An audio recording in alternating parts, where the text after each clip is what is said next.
tell you what we talked about in just a minute, but we were talking about our mystery narratives.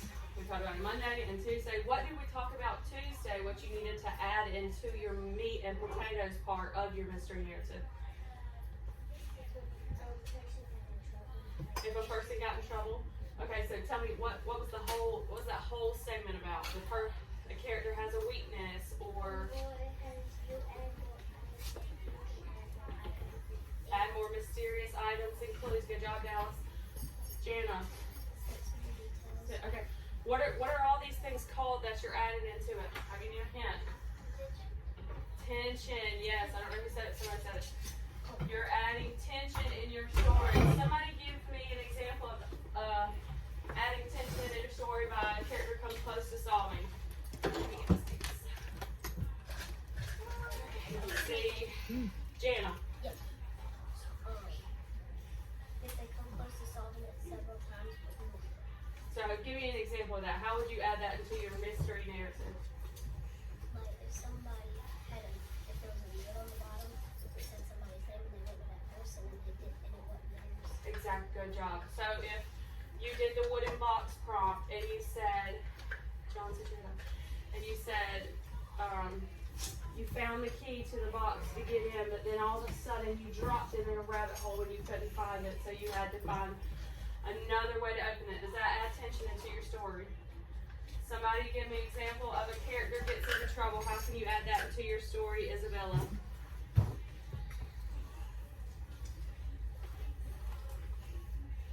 So a character gets in trouble. Somebody help her out. Tell her what that means. How can a character get in trouble? Knox, help her out. Like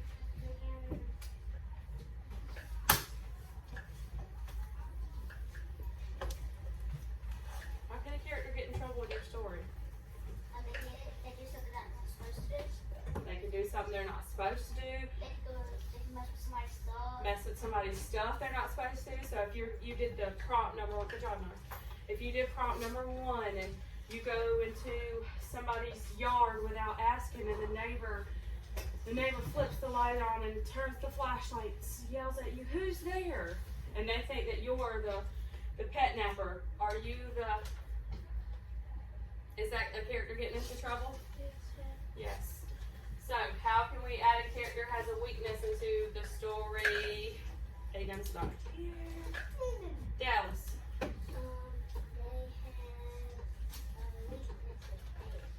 A weakness of ants,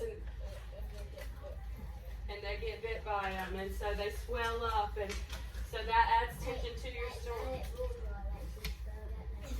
Like Violet Beauregard. Lastly, how can you add mysterious items or strange clues to build tension in your story? Let's see, Braxton. Like, say you found the key on the ground, Mm-hmm. and then you went to go find the box, and the box wasn't there. And the box wasn't there. That's a good one. These are all ways to build tension in your story. So today, when you're working on it, make sure you're going back and working on it. John Luke, you have something to add? John, get your hands up. Like, say you found something like, say, not the key, like you can have like something like trash bin on the ground and another trail on the ground that leads to the key. Very good. So today, okay, let me get this. Yesterday, for those of you that were not here, we talked about dialogue and how when we're using our dialogue, instead of just saying so-and-so said, or I wrote, instead of saying John said hi, use John hollered hi, John screamed hi, John roared hi, or even if they're scared, someone might even do what? When you're afraid, sometimes you're not going to scream, what would you do? Whisper. Sometimes you're going to whisper. So add those into your, instead of just saying said, use these into your dialogue to make it better, okay? Today, we're talking about cliffhangers. Somebody tell me what they think a cliffhanger is. Tell me. Something that hangs a clip. Something that hangs a cliff. It's like tension. tension at the, where would it be at in your story? At the end of what? At the end of your paragraphs, at the end of your paragraph. So, and then the next paragraph you talk about your cliffhanger. Cliffhangers are sudden events that cause shock. So, one way is you can add dialogue. You can do, oh no, I can't believe what I'm seeing, gasps John. So, at the end of your first you can even do this one at the end of your introduction. If you're doing the wooden box, you can say, you're out in the, oh no, I can't believe what I'm seeing, gasps John, or whoever your character is. Does that make your reader do what? Read more. What does it do? What do you call when in your introduction you're supposed to do what to your readers? Hook 'em? Hook 'em. You're supposed to hook 'em. So do you think that would hook 'em? Yeah.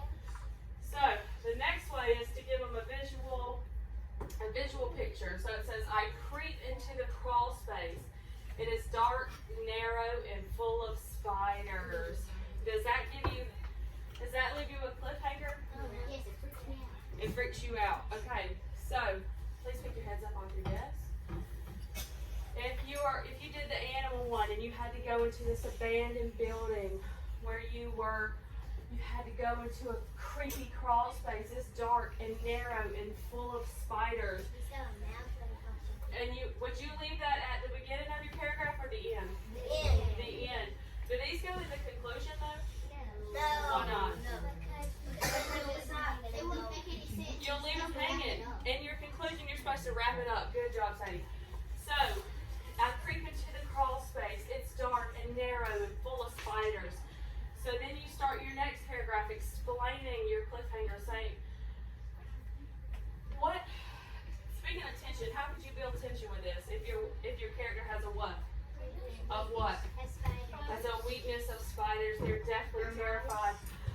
And when I creeped into the creepy crawl space, it was dark and narrow and full of spiders. So would that build tension? And it's also a what?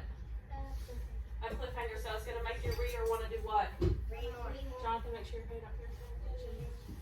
Because you got to add these today in your story. So you can also put, so this one can go before your what? Right before your what? What's at the end? You're supposed to wrap it up. What's that called? So this one goes, it's been a long investigation. So if you've got 1, 2, 3, 4, how many other events you have, or body paragraphs? It's been a long investigation, searching for clues and asking a lot of questions, but we finally know what happened. Before I can tell you the whole story, I have got to get some sleep. I'm exhausted. So, would you add this one at your first event? Why not? You gotta tell the whole story about what they. You have to tell the whole story. Yes, you have to tell how you investigated. You have to tell how you got all your clues and how you know. This would be right before your conclusion. So you wrap up your last event with, before I can tell you the story, I've got to get some sleep. I'm exhausted. Then you start your conclusion with, I've woken up the next morning and I'm about to show you. The next morning, the demolition picked up right where it left off. Lots of hammering and banging could be heard as I laid in my bed trying to get some much needed rest. Solving mysteries is exhausting work. So, did that wrap it up? You had a cliffhanger at your last event, and then you wrapped it up doing what? You're circling back to what? You're reintroducing what? The topic. So it's this basic. This does follow along really well with what? Just a regular what? Narrative. Okay. Lastly, your last cliffhanger you could add in there something like, I've been looking everywhere, but I can't remember where I put it. I'll retrace my steps and hopefully it'll show up. If not, I don't know what I will do. So, this one you can add to the end of your event 2 or event 3 paragraph. You found the wooden box and you've looked all over town searching for Billy Bob and Jim to return it to their rightful owner, make sure I was up here. And that way you can do it, but all of a sudden you lose everything inside of it. Where did you put it? Where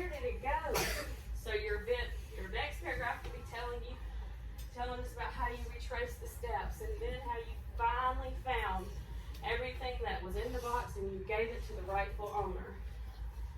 Why do you think we need to add cliffhangers into our paragraphs? That would make it better and Make it more mysterious? It would hook the reader so they would actually want Miss McAfee, Yes, ma'am. Sally Yelton needs to leave. Yes, ma'am. So, if I sit here telling you, one day I was out in the woods, I found a box, I opened the box, found a key, opened it up, there were some pictures inside. I tried to find the owners, I finally did. I gave them the box, I went back home. The end. The end. Does that entice you at all? to. No, I almost fell asleep saying it was so boring. When your reader is reading it, you want them to be excited. You want them to be able to picture it in their mind. You want them to gasp at certain points in your story at the right points. You want them to be excited to read your story.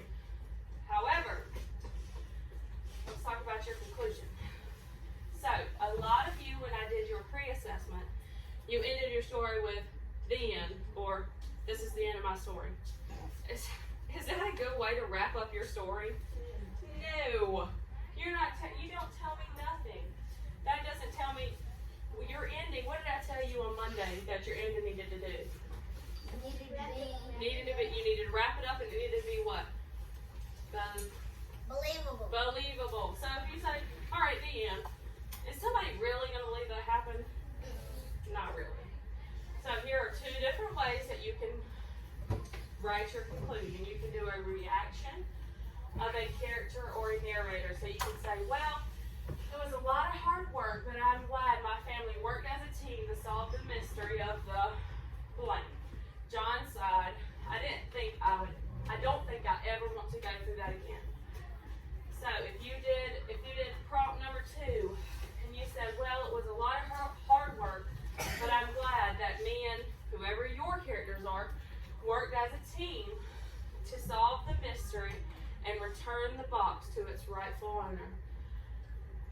Whoever sighed, whichever one of you sighed, I don't think I ever want to go through that again. However, it was so rewarding to see the smile on their face when they got their box with all their memories back. The next way you could do it is circle back to the beginning.